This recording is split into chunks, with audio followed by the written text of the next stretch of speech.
Let's start it again.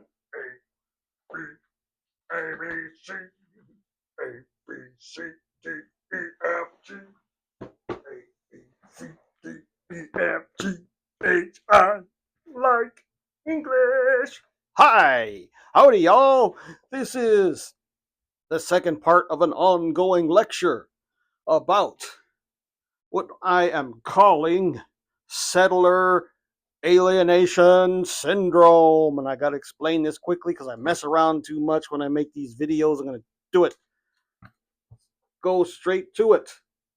So, as you may have heard me say before, when the newcomers came to the Americas, the Washichu, the Chmukmanuk, whatever you want to call them, they came here and they saw all these wonderful geologic features that were sacred to our people, but they named them after the devil.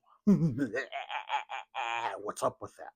I call it settler alienation syndrome. Now, buckle in because I got to explain something to you. I'm going to tell a backstory and it's going to sound like I am going off on a wild tangent, but bear with me anyway. Okay, here we go.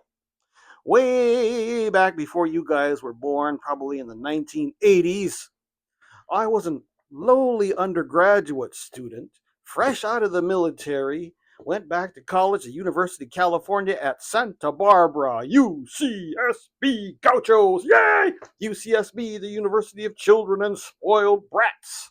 No, but I was one of about 150 native students. Everybody else, 16,000, 30,000, whatever there was. I don't remember the population. It's a huge campus. Everybody else there were some blacks and Chicano Latinos, but most, and some Asians, but most everybody was blonde hair and blue eyes. And boy, they never let us forget it. They tell us the only reason you got into this school is because you're an affirmative action case. And that used to really weigh on me. And so I went to the late Lee Francis. Yes, Lee Francis, one of the famous, he's related to Paula Gunn Allen, Leslie Marmon, Silco, and Irene Sanchez, and all those people. They're all cousins, and some of them are brothers and sisters. But he was our counselor at that time. He said, "Sit down, son. Come here. I got to tell you something." Now, I was on the committee, believe it or not, that recommended your admission to this school. That's right. Really? Yes. And there are several reasons why we accepted you into this college. Want to know? I said, yes, please tell me. Well, first of all, you're a veteran. That's important.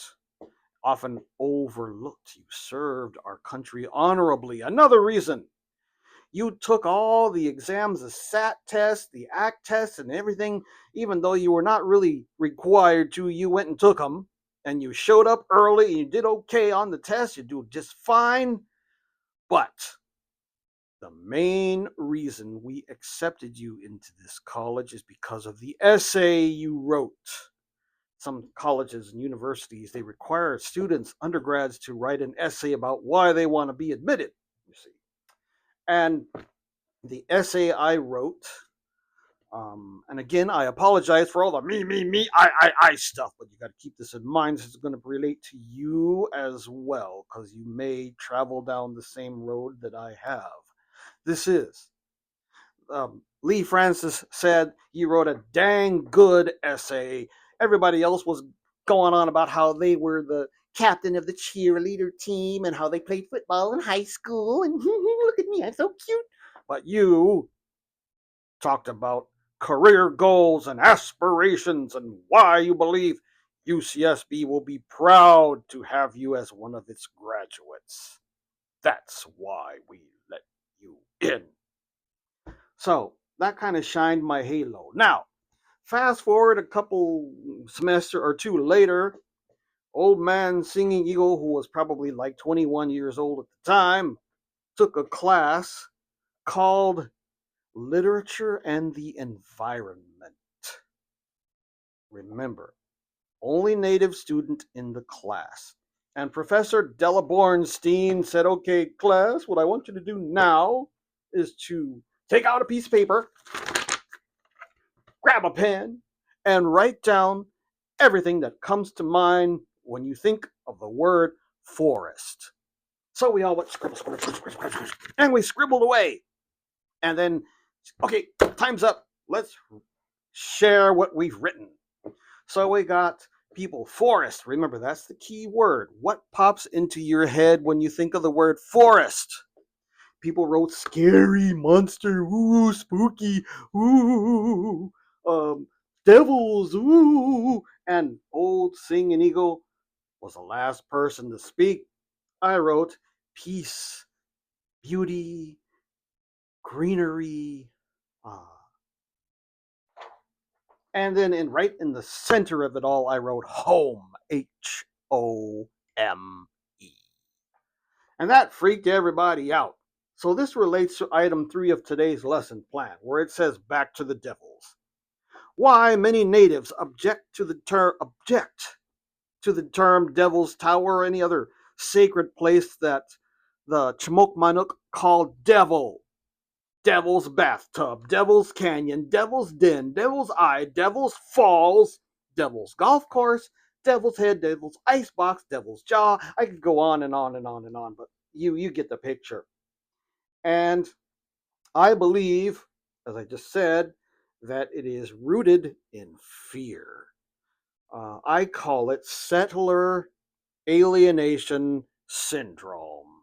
Let's read, shall we? It says here, now, it is a culturally grounded term coined by Professor Victor Singingeagle to describe the psychological and spiritual dislocation that settlers experienced in indigenous homelands. It builds upon what literary critic Northrop Frye described as the Garrison Mentality, a common colonizer mindset that views the natural world as a hostile wilderness.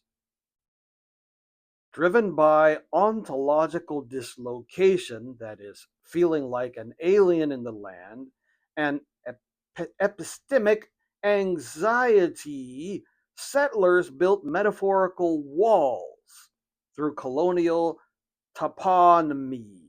Toponymy, yeah, that's how you say it. Colonial toponymy.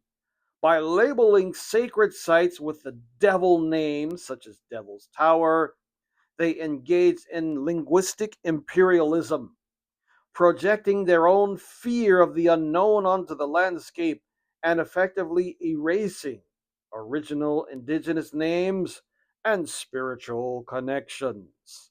So, when you look at native literature, you're oftentimes going to see that we are talking about the beauty and our connection and our relatives in the land and our respect for the land. Whereas when you read stuff written by the non-natives, you're always going to hear the spookiness and man versus nature. That whole attitude is going to keep showing up again and again in non-native literature and stories. So that's my story, and I'm sticking with it.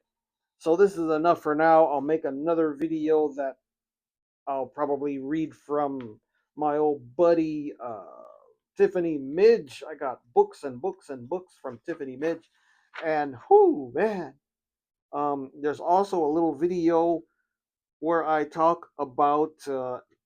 This is from last semester, the Indian nerd in paradise, and why we do something called didactic narrative distancing. And I need to start doing that more myself instead of saying me, I so much. Tell a story. All right, so that's all for now, you guys. Thank you so much. Have a nice day. Talk to you later. Bye bye. 5 minutes and 23 seconds.